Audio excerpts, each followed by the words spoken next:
Hello students, welcome to Vini class online classes. आज हम करने वाले पॉलिटिकल साइंस चैप्टर 6। चैप्टर का नाम है the crisis of democratic order और आज का हमारा टॉपिक है इमरजेंसी, जिसे हिंदी में आपातकाल लागू कहते हैं। हम जानते हैं कि जो इमरजेंसी है हमारे इतिहास के लिए ब्लैक मार्क के रूप में से याद किया जाता है। जब भी अगर हम इमरजेंसी की बात करते हैं तो उसमें जो भी घटना घटी थी सुन के दिल दहल जाता है और कभी भी इस चीज़ों को कभी भी इतिहास में भूला नहीं जा सकता। तो यहाँ पे हम डिस्कस करेंगे कि क्या इमरजेंसी की वास्तव में देश को जरूरत थी, क्या देश के हालात सच में इतने बुरे थे कि इमरजेंसी लागू करना मजबूरी हो गया था, या इसके पीछे का जो रियल मोटिव था वो कुछ और था, या इंदिरा गांधी ने अपने पर्सनल बेनिफिट के लिए इमरजेंसी लागू किया था, उसे इमरजेंसी एक टूल की तरह इस्तेमाल किया था। तो यहाँ पे हम डिस्कस करेंगे कि आखिर इमरजेंसी से पहले ऐसी कौन कौन सी घटना घटी जिसका दलील देके इंदिरा गांधी जी ने इमरजेंसी को लागू किया था। तो चलिए एक एक करके हम यहाँ पे घटनाओं का विवरण करेंगे और इन सब के बाद हम खुद ही समझ जाएंगे कि आखिर देश में इमरजेंसी को लागू करना कितना सही और कितना जरूरी था, या इसके पीछे का जो मोटिव था वो क्या था। तो चलिए हम बताते हैं कि इससे पहले मेन कुछ घटनाओं के बारे में हम यहाँ पे डिस्कस करते हैं। सबसे पहला, बिहार और गुजरात मूवमेंट। ये दो ऐसे स्टेट थे जहाँ पे कांग्रेस की सरकार थी और कांग्रेस की सरकार होने के कारण दोनों ही देश के जो सिचुएशन थी ऑलमोस्ट सिमिलर थे। दूसरा, इसको हम आगे एक्सप्लेन करके यहाँ पे मैं बता दूं कि मेन वहाँ पे कौन कौन सी घटना घटी थी ब्रीफली, फिर एक एक करके हम आगे इसको एक्सप्लेन करेंगे। दूसरा, कन्फ्लिक्ट विद जुडिशरी, यानी कि यही एक ऐसा दौर था पहली बार सरकार, रूलिंग पार्टी और जुडिशरी के साथ बहुत ज्यादा मतभेद चल रहे थे, कन्फ्लिक्ट चल रहा था और ऐसा लग रहा था कि जुडिशरी जो कि इंडिपेंडेंसी होनी चाहिए उसको कहीं ना कहीं नुकसान पहुंचाने की कोशिश की गई थी। तीसरा, 1974 में बड़े लेवल पर नेशनल रेलवे स्ट्राइक हुआ था जिसके कारण देश की इकोनॉमी को काफी नुकसान हुआ था। और चौथा, जिसका सबसे बड़ा रीजन माना जाता है कि 1975 में इंदिरा गांधी के जो इलेक्शन थे, इलाहाबाद हाई कोर्ट ने उस इलेक्शन को इनवैलिड डिक्लेयर कर दिया था और उन्होंने ऑर्डर किया था कि इंदिरा गांधी लीगली ना वो एमपी है और ना ही वो प्राइम मिनिस्टर रह सकती है। माना जाता है कि शायद यही एक सबसे बड़ा रीजन था इमरजेंसी देश में लागू करने का। तो चलिए एक एक करके यहाँ पे सभी को एक्सप्लेन करते हैं। तो पहला हमारा टॉपिक था गुजरात और बिहार मूवमेंट। मैंने आपको बताया स्टार्टिंग में कि ये दो ऐसे स्टेट थे जहाँ पे कांग्रेस की सरकार थी दोनों ही स्टेट में और दोनों ही स्टेट की जो सिचुएशन थी ऑलमोस्ट सिमिलर थी। तो चलिए एक एक करके हम डिस्कस करते हैं। पहले हम गुजरात की सिचुएशन के बारे में बता रहे हैं। गुजरात के अंदर जो सिचुएशन था बहुत ही खराब सिचुएशन चल रहा था। वहाँ पे जो एसेंस थे, यानी कि जो नेसेसरी चीज़ों की जो डिमांड थी, जो प्राइजेस थे वो बहुत ज़्यादा बढ़ रहे थे। बेरोजगारी, गरीबी, करप्शन ये अपने चरम सीमा पे था और इन सब का विरोध करते हुए वहाँ के जो स्टूडेंट्स हैं उन्होंने क्या कर दिया, सरकार के खिलाफ प्रोटेस्ट कर दिया, आंदोलन छेड़ दिया। और इस आंदोलन से जो अपोजिशन के सबसे सीनियर लीडर थे मोरारजी देसाई, इनके बारे में मैंने आपको पिछली वीडियो में बताया था कि मोरारजी देसाई कांग्रेस के बहुत ही प्रभावशाली नेता थे और शास्त्री जी के निधन के बाद देश में जब अगला प्रधानमंत्री का क्वेश्चन उठा था तो इंदिरा गांधी जी और मोरारजी देसाई के बीच में काफी इंटेंस कंपटीशन था, लेकिन सीक्रेट बैलेट के द्वारा इंदिरा गांधी को प्राइम मिनिस्टर चुन लिया गया। लेकिन मोरारजी देसाई काफी महत्वपूर्ण प्रभावशाली नेता के रूप में जाने जाते हैं। तो गुजरात में जो मूवमेंट था, गुजरात के इस आंदोलन को मोरारजी देसाई ने ज्वाइन कर लिया और उन्होंने डिक्लेयर किया कि दोबारा से फिर से फ्रेश इलेक्शन हो और ताकि जो ये सरकार है वो चुनी हुई जनता की चुनी हुई सरकार हो और जनता की समस्या है उनको समझ सके, उनको दूर कर सके। और सीधी सी बात उन्होंने ये भी डिक्लेयर कर दिया कि जब तक गुजरात में फ्रेश इलेक्शन नहीं होंगे तब तक वो अनशन, यानी कि जो इंडेफिनिट फास्ट है, तब तक वो अनशन पे बैठ जाएंगे, अपनी भूख हड़ताल पे बैठ जाएंगे। और स्टूडेंट के इंटेंस प्रेशर के कारण फाइनली वहां की सरकार को बर्खास्त करना पड़ा और दोबारा से फ्रेश इलेक्शन हुए और जैसी एक्सपेक्टेशन थी वैसा ही रिजल्ट आया। कांग्रेस की सरकार की बुरी तरह से हार हुई और इस तरह से इस मूवमेंट को खत्म कर दिया गया। दूसरा, वही सिचुएशन ऑलमोस्ट बिहार में भी चल रहे थे। वहां पे करप्शन, अनएम्प्लॉयमेंट, गरीबी ये सारी चरम सीमा पे थी। सरकार अब किसी जनता की बात सुनने को तैयार नहीं थी। जो नेसेसरी कॉमोडिटीज थे उनके प्राइसेस बहुत ज्यादा बढ़ गए थे। आम लोग जो नेसेसरी चीजें थी उसको भी अफोर्ड नहीं कर पा रही थी और वो चाहती थी कि वहां पे भी जो सरकार है वो रिजाइन करे, क्योंकि सरकार जनता की एक्सपेक्टेशन, जनता की जो समस्या है उनको सॉल्व करने में असफल रही है। और इस यहाँ पे भी जो प्रोटेस्ट स्टार्ट किया था वो छात्राओं ने किया था, लेकिन आप जानते हैं किसी भी प्रोटेस्ट को नेशनल वाइड बनाने के लिए, उस मूवमेंट को पॉपुलर करने के लिए, बड़े लेवल पे पढ़ाने के लिए एक नेतृत्व की जरूरत होती है, एक लीडर की जरूरत होती है। और इसीलिए वहाँ के स्टूडेंट्स ने जयप्रकाश नारायण जी से रिक्वेस्ट किया कि इस मूवमेंट से जुड़े। लेकिन तब तक जयप्रकाश नारायण जी उन्होंने पॉलिटिकल करियर को छोड़ दिया था, वो समाज सेवा में लग गए थे। लेकिन बच्चों के दबाव में, बच्चों को प्रेशर में उन्होंने उनकी शर्तों को, उनकी बातों को मान लिया। लेकिन अपनी 2 शर्तों के साथ उन्होंने कहा मूवमेंट से जुड़ेंगे, लेकिन उनकी 2 कंडीशन है जिसको मानना पड़ेगा। सबसे पहली कंडीशन ये थी कि ये जो मूवमेंट होगा, ये जो पूरा आंदोलन होगा, वो नॉन वायलेंस होगा, यानी किसी तरह का हिंसा का इस्तेमाल नहीं किया जाएगा। और अगर हिंसा होगी तो इस मूवमेंट से नहीं जुड़ेंगे। दूसरा, ये जो मूवमेंट था केवल बिहार तक ही सीमित नहीं रहना चाहिए, क्योंकि वो चाहते थे कि जो सिचुएशन बिहार में चल रहा है वो दूसरे स्टेट को ना फेस करना पड़े। और इसीलिए इस मूवमेंट को मतलब पूरे देश तक फैलाया जाए, ताकि जो जनता की समस्या है, जनता की जो प्रॉब्लम्स है, देश तक पहुंच सके और समस्या को दूर किया जा सके। इन 2 शर्तों के साथ जयप्रकाश नारायण ने इस मूवमेंट से जुड़े। और इस धीरे धीरे उनके जुड़ने के बाद ये जो मूवमेंट था पूरे नेशनल लेवल का हो गया। हर जो सोसाइटी के लोग थे, हर सेक्शन के लोग थे, इस मूवमेंट से जुड़ने लगे। इस मूवमेंट की पॉपुलैरिटी को देखते हुए जितने भी ऑपोजिशन लीडर थे, यानी कि नॉन कांग्रेस जितने भी पॉलिटिकल पार्टी थी, वो धीरे धीरे इस मूवमेंट को सपोर्ट करने लगी, जिसमें भारतीय जनसंघ, भारतीय लोकदल, सोशलिस्ट पार्टी और भी जितने भी पॉलिटिकल पार्टी थे, सभी ने इसको मतलब सपोर्ट किया। और वो सब लोग इंदिरा गांधी के अल्टरनेट के रूप में जयप्रकाश नारायण को देख रहे थे। तो और वहां पे भी डिमांड की गई कि सरकार को वहां बर्खास्त किया जाए। लेकिन वहां की गवर्नमेंट ने साफ मना कर दिया कि वो किसी भी तरह का इस्तीफा नहीं देंगे। लेकिन ये जो मूवमेंट था वो स्टेट गवर्नमेंट से ज्यादा जो लीडरशिप के अगेंस्ट था, यानी कि जो इंदिरा गांधी की जो लीडरशिप थी वो काफी तानाशाही हो गई थी, जनता की बातों को, एक्सपेक्टेशन को मानने के लिए तैयार नहीं थी। और ये दोनों सिचुएशन जो थे एक जैसे बिहार और गुजरात के चल रहे थे। लेकिन ये कोई इतना बड़ा वजन नहीं था कि देश में इमरजेंसी लागू कर दिया जाए। तो चलिए हम सेकंड टॉपिक बात करते हैं कि आखिर दूसरी वजह क्या थी, या दूसरी ऐसी कौन सी घटना घटी इमरजेंसी से पहले। दूसरा, कन्फ्लिक्ट विद जुडिशरी। यही एक ऐसा दौर था और पहली बार की रूलिंग पार्टी यानी कि गवर्नमेंट और जो जुडिशरी उनके बीच में मतभेद देखने को मिला।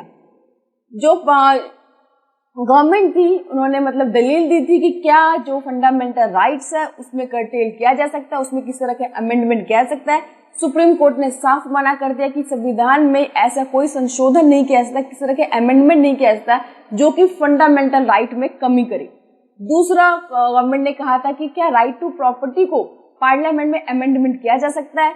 इस बात को भी पूरी तरह से सुप्रीम कोर्ट ने खारिज कर दिया था और उन्होंने इस बात को मना कर दिया था। तीसरा, उन्होंने कहा था ये जो मतलब फंडामेंटल राइट है, क्या डायरेक्टिव प्रिंसिपल की तरह इसको यूज किया जा सकता है। इस चीज को भी वहां पे जो सुप्रीम कोर्ट ने मना कर दिया। उन्होंने इस बात का दलील देते हुए कहा कि कोई भी ऐसा अमेंडमेंट नहीं किया सकता जो कि कॉन्स्टिट्यूशन को जो बेसिक कैरेक्टर है, जो बेसिक नेचर है, उसमें किसी तरह का बदलाव किया जाए। और कोई भी ऐसा अमेंडमेंट या बिल पास नहीं किया जा सकता जो कि फंडामेंटल राइट में कमी करे। सरकार अमेंडमेंट के द्वारा, बिल के द्वारा, नए बिल के द्वारा फंडामेंटल राइट्स में बढ़ोतरी तो कर सकती है, लेकिन किसी भी तरह के फंडामेंटल राइट्स में कमी नहीं कर सकती, जिसके कारण जुडिशरी और रूलिंग पार्टी के बीच में काफी मतभेद हो गए थे, तनावपूर्ण संघर्ष चल रहे थे। ऐसे में जो सुप्रीम कोर्ट जो चीफ जस्टिस ऑफ इंडिया है उनका सीट जो वेकेंट हो गया था, खाली हो गया था, वहां पे अपॉइंटमेंट्स की बात चल रही थी।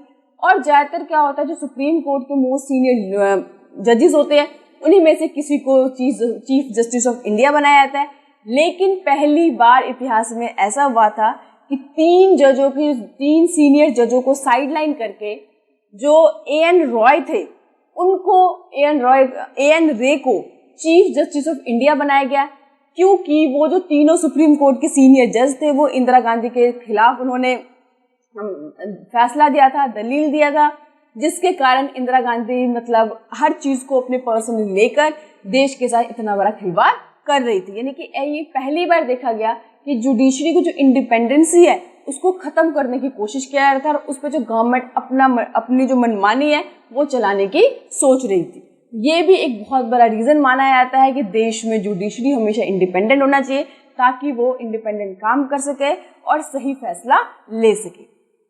चौथा, इसके बाद जो सिचुएशन था 1974 में रेलवे का स्ट्राइक। ये जो आपको पता है, ये रेलवे किसी एक स्टेट से नहीं है, पूरे ऑल ओवर इंडिया के अंदर रेलवे ने स्ट्राइक कर दिया और वर्कर्स की डिमांड थी बोनस और सर्विस कंडीशन को लेकर। और ये कोई 1-2 दिन तक चलने वाला स्ट्राइक नहीं था, लगभग 20 दिन तक स्ट्राइक चला था। सरकार ने इस स्ट्राइक को इलीगल करार दिया और किसी भी तरह की उनकी शर्तों को मानने से मना कर दिया। लेकिन 20 दिन तक ये स्ट्राइक रहा, जिसके कारण आम जनता को काफी नुकसान हुआ, काफी दिक्कत हुई। आना जाना, सामानों का एक जगह दूसरी जगह जाना बहुत मुश्किल हो गया था, जो इकोनॉमी पूरी तरह से पैरालाइज्ड हो गई थी। लेकिन 20 दिनों तक मूवमेंट चलने के बाद कोई भी समझौता नहीं हुआ, किसी तरह का कोई सेटलमेंट नहीं हुआ और 20 दिन के बाद जितने भी वर्कर थे अपने अपने काम पे दोबारा आ गए थे। तो ये भी कोई ज्यादा बड़ा सिचुएशन नहीं था, क्योंकि ऑलमोस्ट जो प्रॉब्लम थी वो खत्म हो गई थी। लेकिन खत्म होने के बावजूद भी जितने भी वर्कर थे उनके जो मन में था, वो सरकार के प्रति जो गुस्सा था वो अभी भी बना हुआ था। तो ये सारे रीजन इससे पहले देश में हुए थे। लेकिन एक ऐसे डिसीजन जिसके कुछ ही दिनों के बाद देश में इमरजेंसी लागू कर दिया गया और लोगों का कहना है कि यही एक सबसे महत्वपूर्ण कारण था देश में इमरजेंसी लागू करने का। तो आखिर क्या था वो कारण, चलिए हम यहाँ पे बताते हैं। तो यहाँ पे 12 जून 1975 में इलाहाबाद के हाईकोर्ट ने इलाहाबाद के हाईकोर्ट ने जगमोहन सिन्हा ने इंदिरा गांधी के इलेक्शन को इनवैलिड करार दिया, क्योंकि उनपे ये आरोप था कि इन्होंने जो इलेक्शन लड़ा है इसमें जितने भी गवर्नमेंट वर्कर हैं उनको उन्होंने बड़ी तरह से यूज किया है। हम जानते हैं कि इलेक्शन में जो प्रधानमंत्री होता है वो सरकारी चीजों का या सरकारी वर्कर का किसी भी तरह से कोई मिसयूज नहीं कर सकते, अपने कैंपेनिंग के लिए इस्तेमाल नहीं कर सकते। इसी चीज का हवाला देते हुए उस टाइम पे 1971 में जो इंदिरा गांधी के अगेंस्ट जिन्होंने इलेक्शन फाइट किया था, राज नारायण ने उन्होंने इस पे पिटीशन दिया था, उनके अगेंस्ट फाइल की थी और हाई कोर्ट ने इसमें मतलब दलील देते हुए कहा था कि ये जो इलेक्शन है पूरी तरह से इनवैलिड है, दोबारा से इलेक्शन होने चाहिए 6 महीने के अंदर अंदर। तब तक इंदिरा गांधी ना तो एमपी है और ना ही देश की प्राइम मिनिस्टर पद पे रह सकती है। इंदिरा गांधी ने इस डिसीजन को सुप्रीम कोर्ट में चैलेंज दिया। सुप्रीम कोर्ट ने इस पे अपनी दलील दी और कहा कि ये जो इलेक्शन है तब वो मतलब जो इंदिरा गांधी है एमपी तो रह सकती है, लेकिन ये लोकसभा के किसी भी प्रोसीड्स में भाग नहीं ले सकती है। और ऐसे डिसीजन के बाद इंदिरा गांधी समझ चुकी थी कि उनके लिए देश का जो माहौल है वो भी अनफेवरेबल है और ऐसे में अगर इलेक्शन भी होगा तो भी उनको ज्यादा फायदा नहीं होगा।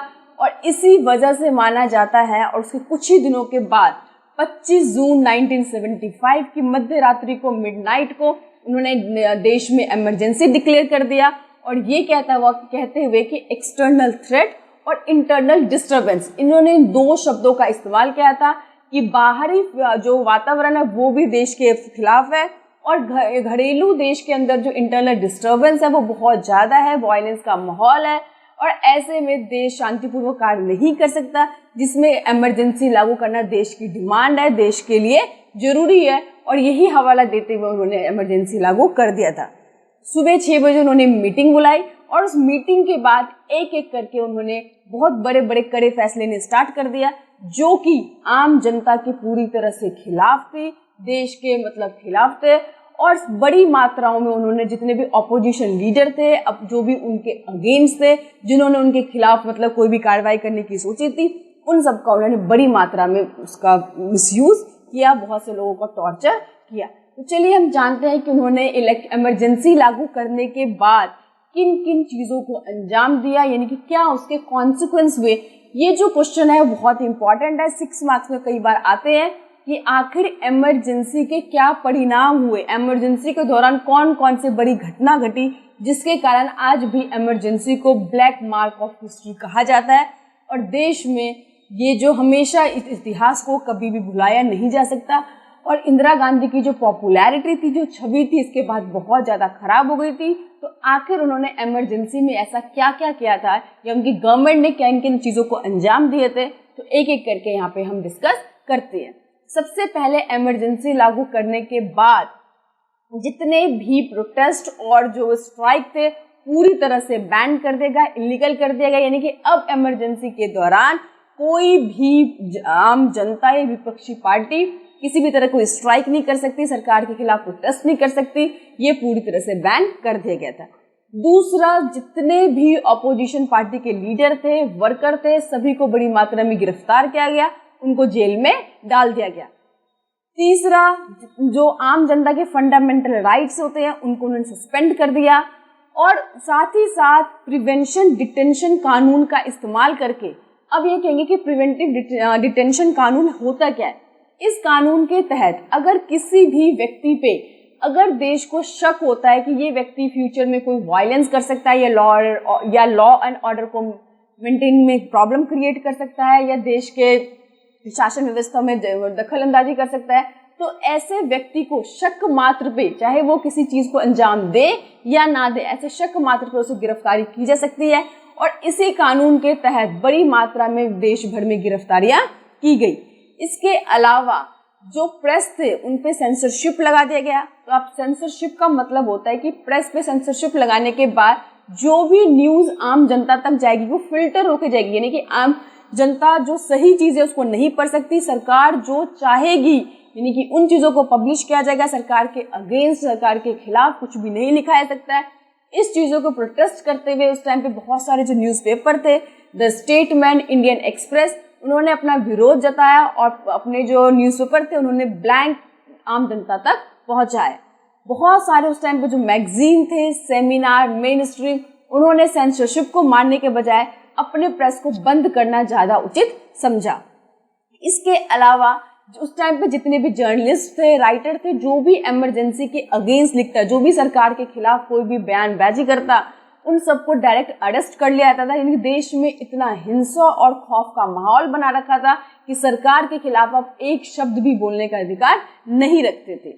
उसके बाद उन्होंने कुछ पार्लियामेंट्री अमेंडमेंट किए। उस अमेंडमेंट के तहत पहली बार उन्होंने एक डिसीजन डिक्लेयर किया कि कोई भी प्राइम मिनिस्टर, प्रेसिडेंट और वाइस प्रेसिडेंट के इलेक्शन को कोर्ट में चैलेंज नहीं किया जा सकता। कहा जाता है कि इमरजेंसी की सबसे बड़ी वजह यही थी कि वो ऐसी अमेंडमेंट करना चाहती थी ताकि उन पे जो उन्होंने हाईकोर्ट, इलाहाबाद के हाईकोर्ट ने जो उनके इलेक्शन को इनवैलिड डिक्लेयर किया था, उसके बाद ये ऑटोमेटिकली क्या हो जाएगा, खत्म हो जाएगा और वो दोबारा से प्रधानमंत्री की पोस्ट पे आ सकती है। इसके अलावा उन्होंने देश में जो लेजिस्लेचर इन द कंट्री उसको पीरियड को एक्सटेंड करके 5 to 6 ईयर कर दिया था। और ये सारे जो अमेंडमेंट चेंजेस किए थे वो केवल इमरजेंसी तक ही सीमित नहीं थे, उसके बाद भी इसको उन्होंने माना। तो कहा जाता है कि कहीं ना कहीं इंदिरा गांधी ने अपने आप को बचाने के लिए इमरजेंसी का दुरुपयोग किया। प्रेस का, चाहे वो गवर्नमेंट वर्कर हो, उन सब की बड़ी मात्रा में उन्होंने बुरा इस्तेमाल किया। बाकी इसके क्या कितनी इमरजेंसी सही है, उसमें इमरजेंसी से क्या इतिहास में हमने लेसन सीखा, इन सबको हम आगे वीडियो में डिक्लेयर करेंगे। तो यहीं पे हमारी वीडियो खत्म होती है। आगे की वीडियो के लिए हमें दूसरी वीडियो क्लिक कर सकते हैं। Thank you.